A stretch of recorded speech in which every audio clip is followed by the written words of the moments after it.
Hello. So in this video, we're going to talk about David Ireland's play, The End of Hope. So this is an unusual play. It follows two characters, Janet and Dermot, who have just had sex. Much of what the play is about is the difficulty of coming to know another person, particularly when that person is wearing a mask.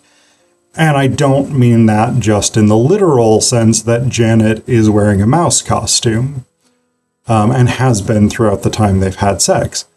I mean that in the sort of obvious and basic metaphorical sense of each of these characters shields who they are, distorts their identity, lies, whatever it is, to protect themselves from the other person, right? Not that the other person necessarily poses an obvious and overt threat, but in the sense of just your standard sort of maintaining interpersonal distance from someone that you don't know particularly well, even though they have had a very intimate encounter. Much of the action of the play, to the extent that there is action as such, involves Dermot preparing to leave, and then sort of vacillating between, I have to leave, I can't be here with you anymore, because you watch ITV or whatever it is. Like, it's these very stupid things, these very judgmental things, typically on Dermot's part. And Janet is less indifferent to a certain extent. She has a strange attitude toward Dermot in that she kind of wants him to stay, but she also doesn't really seem to like him, which is fair because he's not that likable. And so there's this sort of vacillation back and forth on each of their parts. But they are also continually lying to one another, or misleading one another, or getting frustrated with one another. And this starts very early in the play when Janet tells the story of a fairly graphic story of how she killed her husband. Not intentionally, she accidentally killed him. But she basically describes that they had gotten into this very sort of kinky sex in which she would penetrate him with vegetables and then force them into his mouth. And that was what they were both into. And she accidentally choked him to death with a particularly large courgette, as she puts it. And then what she says is, she couldn't really tell the police what had happened, even though that was her first impulse, because then she would have to explain the whole situation. And so instead, she cut up his body with a kitchen knife and threw it in the rubbish bin. This is the first incident in which Dermot prepares to leave, fairly justifiably. But then she reveals that it was a joke, that she didn't actually kill her husband. And Dermot, of course, is not thrilled with this, but it's better, in his view, than her having murdered her husband and chopped up his body and thrown it in the rubbish bin, which is, again, a fair assessment.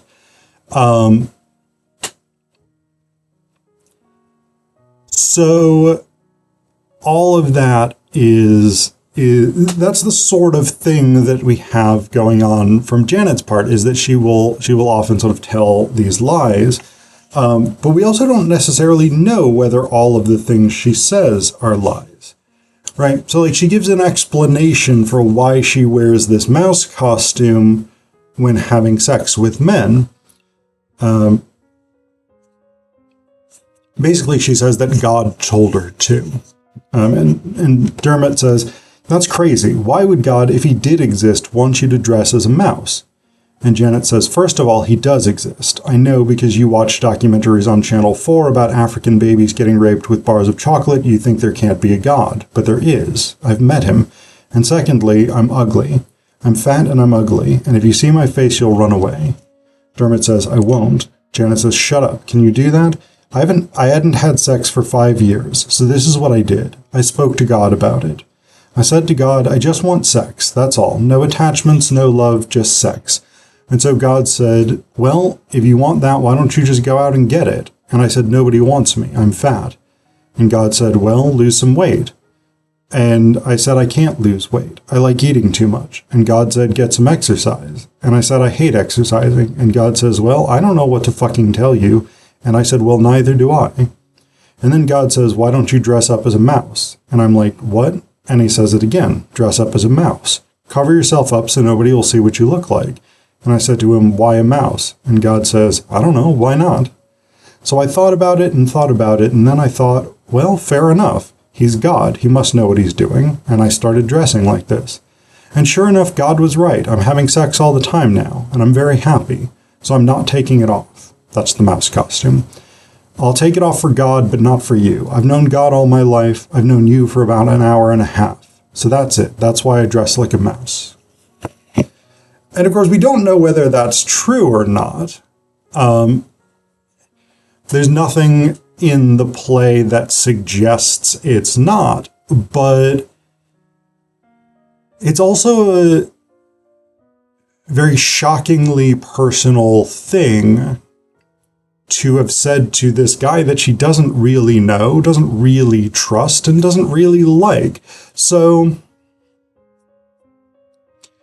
it's hard to assess because, again, both of them continually lie about who they are, what their motives are, their relationships, etc., etc. And again, Dermot has this whole bit where there's sort of an association that he creates between media consumption and identity, or one's ethos, one's credibility, right? So he watches Channel 4, which basically he watches like documentaries and news programs and sort of shows about stories that the mainstream media doesn't give much attention to, like conflict in Africa, etc., etc. And he judges Janet for watching ITV, which is much more sort of slop TV, reality shows, game shows, these kinds of things. So there is this setup of judging and this sort of sense of I'm better than you because I watch quality TV programming, as opposed to sort of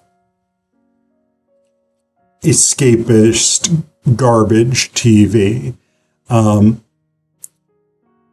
then we later find out that Dermot also watches some things on ITV. So the whole sort of judgment, he has this whole extended bit where he talks about how evil Tony Blair is. And Janet says that she likes Tony Blair, not for political reasons necessarily, but because she likes his hair. And there's a whole big thing where Dermot's like, I'm leaving. I can't be around somebody who likes Tony Blair. And then we find out later that he voted for Tony Blair 3 times. Again, unless that's a lie that he's for some reason telling. He denies being married, but then he explains that he is in fact married. He is a celebrity poet. His wife is a famous theater actor. And if people knew that he was cheating on his wife, it would destroy their careers. She is playing Nora in A Doll's House at the Abbey Theater, and he is a famous feminist poet.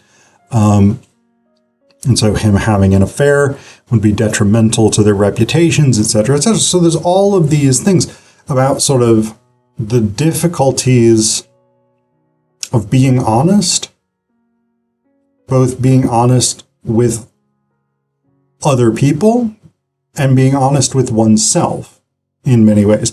And I think that's really sort of central to this question of the challenges of getting to know someone.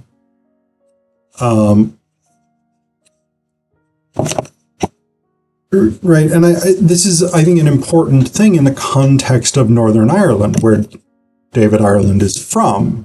He's from Belfast, from a Protestant unionist background. And Janet is a Protestant.